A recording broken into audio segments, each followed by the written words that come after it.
తాకట్టులో ఉన్న మీ బంగారం ఈ రోజు ఎంత ధర చేస్తుందో కొమ్మూరి గోల్డ్ వాళ్ళకి కాల్ చేస్తే ఫ్రీ గోల్డ్ కాస్ట్ చెక్ చేసి చెప్తారు.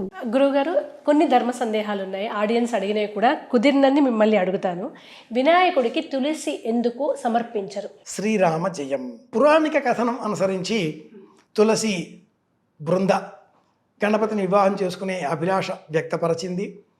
అందుకని తులసిని నిరాకరించిన ఆ గణపతితో ఇకపైన నన్ను వినియోగించి తులసి దళాలు వినియోగించి అర్చించరు అనే ఒక పిట్ట కథను అనేకులు చెబుతూ ఉంటారు. వైజ్ఞానిక శాస్త్రం ఈ అంశాన్ని అంగీకరించదు. తల తెగి మళ్ళీ తల అతికింపబడినవాడు వినాయకుడు. పొట్ట పగిలి మళ్ళీ కుట్లు వేస్తే బ్రతికినవాడు వినాయకుడు. తులసి కంఠసర్పి అనే రోగాన్ని రాకుండా నివారిస్తుంది. గాయం మాన్పదు. గాయం మాన్పే తమలపాకు.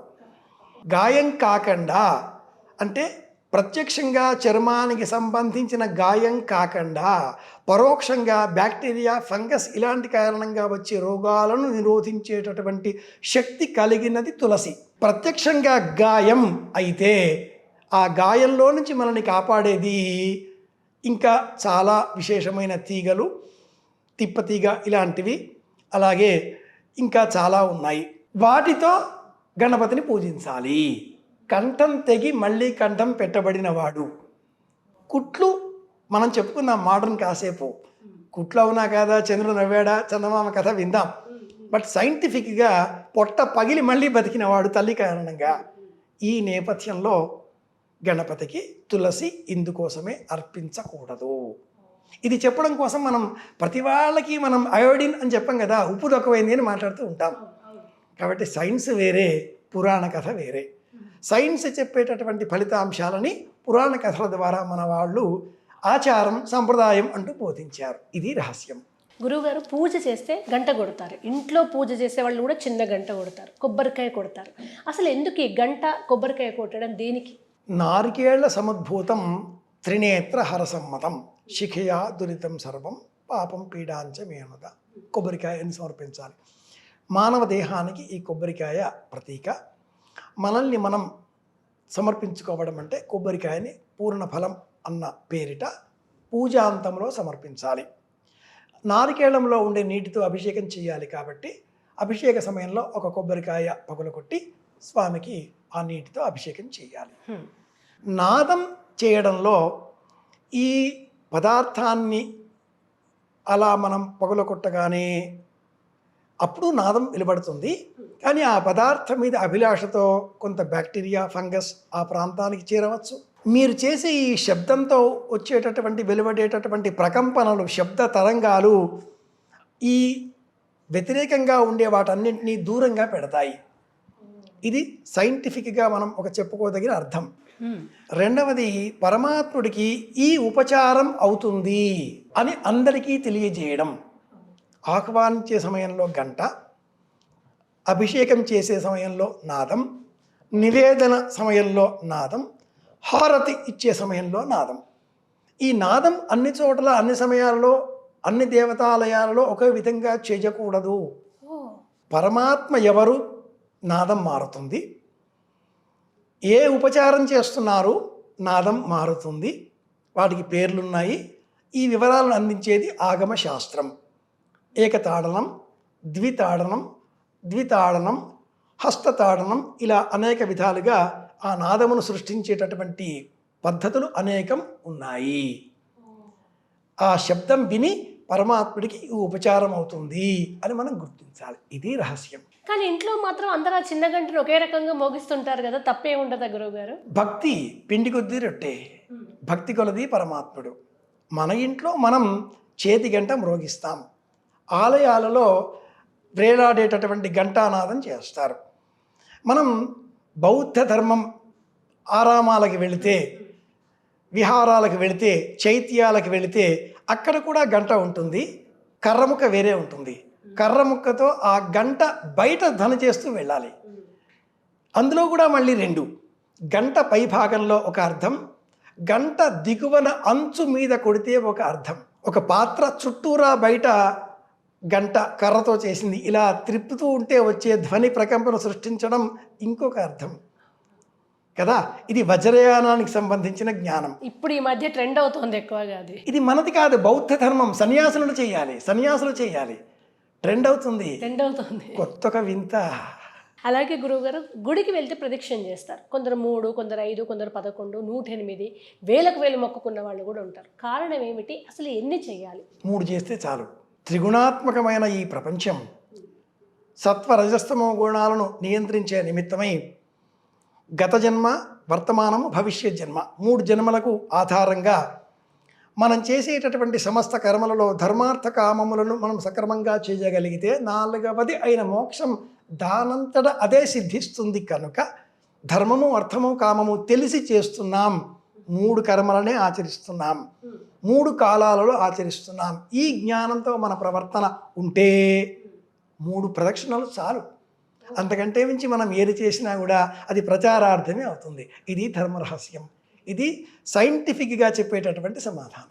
అసలు దేవుడికి ఏ సమయంలో పూజ చేయాలి? గుడిలో అంటే ఒక నియమం ఉంటుంది, దాని ఆధారంగా చేసుకుంటూ వెళ్తారు. కానీ ఇంట్లో ఎప్పుడు కుదిరితే అప్పుడు చేస్తున్న సందర్భం ఉంది కదా, సరైన సమయం ఏది? సూర్యోదయం 6 గంటల నుంచి ఉదయం 11 గంటల వరకు ఉదయం అర్చన చేసుకోవచ్చు. సూర్యాస్తమయం 6 గంటల నుంచి 9 గంటల వరకు చేసుకోవచ్చు. అపరాహ్న సమయంలో కానీ అర్ధరాత్రి సమయంలో కానీ పూజలు చెయ్యరాదు. ఇది ఏకవాక్య సమాధానం. గురువుగారు, అంగుష్ట మాత్రం దాటిన విగ్రహాలు ఇంట్లో ఉంటే కొంతమంది అన్న నివేదన ప్రసాదం చేయలేని వాళ్ళు బియ్యంలో పెడతారు వాటిని. అలా పెట్టాం కదా అని ఇంకేమీ చేయరు అసలు. అది కేవలం కుదరని పక్షంలో చేయాల్సిన పనైనా బియ్యంలో విగ్రహాలు పెట్టేసి కూర్చుంటే సరిపోతుందా? ఆపద్ధర్మాన్ని నిత్య ధర్మంగా మార్చుకోకూడదు. కాస్త పెద్దదిగా ఉన్నటువంటి అర్చామూర్తి ఇంట్లో ఉన్నప్పుడు మనం మడితో అన్నం చేసి, రోజు ఆఫీసుకు కట్టుకుపోయే అన్నమే అంత బెల్లం ముక్క వేసి నివేదన చేయాలి. స్నానం చేసి అన్నం చేస్తే చాలు. బద్ధకించి విగ్రహాన్ని బియ్యంలో పెట్టేస్తున్నారు. ఇది పాపం, దోషం. దీనికి బదులుగా ఆ విగ్రహాన్ని మీ సమీపంలో ఉండే ఏదైనా ఒక ఆలయంలో ఇచ్చేయండి. ఆలయ నిర్వహణకై నెలకు ఒక 200, 300 డబ్బులు ఇచ్చేయండి. నెలకు ఒకసారి ఎప్పుడో వెళ్ళి నమస్కారం చేసుకుని రండి. మీ అర్చామూర్తి మీకు బదులుగా రిప్రజెంటేటివ్గా అర్చకుడు అర్చన చేస్తున్నాడు. ఇలా మార్గాంతరం కూడా ఉంది కదా.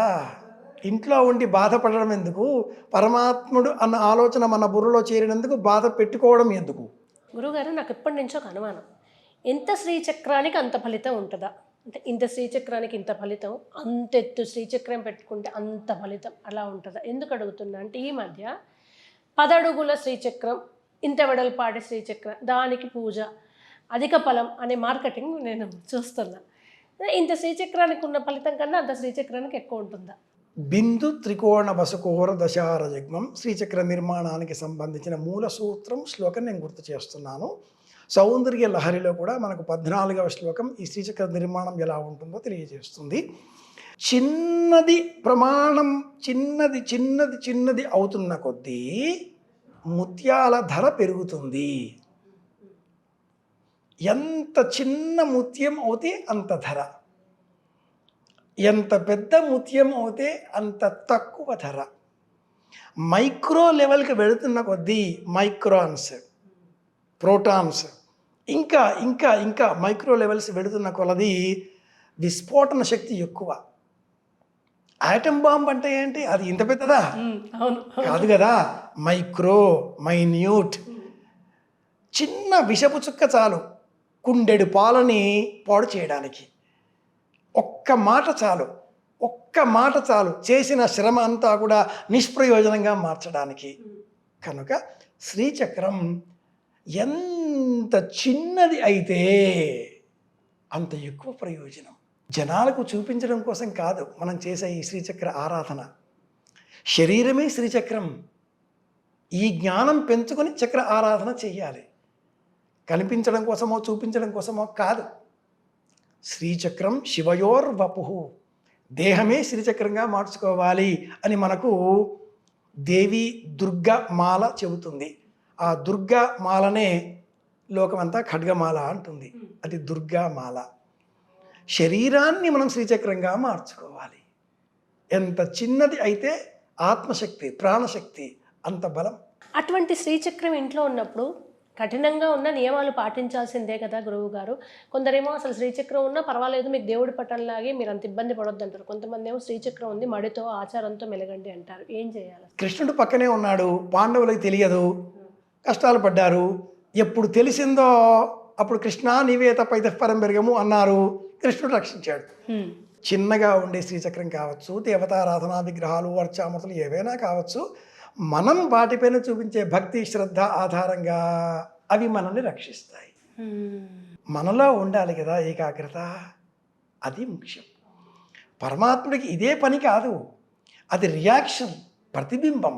బంతిని నేలకేసి కొడితే తిరిగి వచ్చినట్లుగా. కాబట్టి మనం ఆ అర్చామూర్తి పైన ఎంత భక్తి శ్రద్ధ చూపిస్తామో అంత సత్ఫలితాన్ని మనం పొందగలుగుతాం. ఒకళ్ళ కోసం కాదు భక్తి, మన కోసం మనం చేసే పని, ఆలోచన, అర్చన లేదా సంప్రదాయం, తన్మయత్వం అన్నది సరైన పదం అవుతుంది. గురువుగారు, ఇప్పటి పిల్లలు ఏమంటున్నారంటే మంగళవారం జుట్టు కత్తిరించుకోవద్దు అనేది ఎందుకు? అప్పుడు ప్రతి వృత్తి వాళ్ళకు ఒక హాలిడే ఉండాలి కనుక అప్పుడు వాళ్ళకి హాలిడే ఇచ్చారు. దానికి సైంటిఫిక్ రీజన్ ఏంటి? మేము ఎందుకు కత్తిరించుకోవద్దు? గోర్లు కూడా అప్పట్లో వెళ్తురు, కరెంటు లేదు, కుచ్చుకుంటాయని రాత్రులు కట్ చేసుకోమని లేదు. ఇప్పుడు కరెంటు లైట్లు ఉంటే అర్ధరాత్రి అయినా కట్ చేసుకోవచ్చు కదా, మేము ఎందుకు రాత్రి కూడా కట్ చేసుకోవద్దు? వీటికి ఏం చెప్తారు? సైన్స్ నిరూపించిన సత్యం, మంచు పర్వతాల దగ్గర గోళ్ళు జుత్తు తొందరగా పెరుగుతాయి. మానస సరోవర యాత్ర చేసే సమయంలో నేను చాలా పుస్తకాలు, నానో కన్వర్సేషన్స్ లాంటివి ఎన్నో చదివి ఉన్నాను.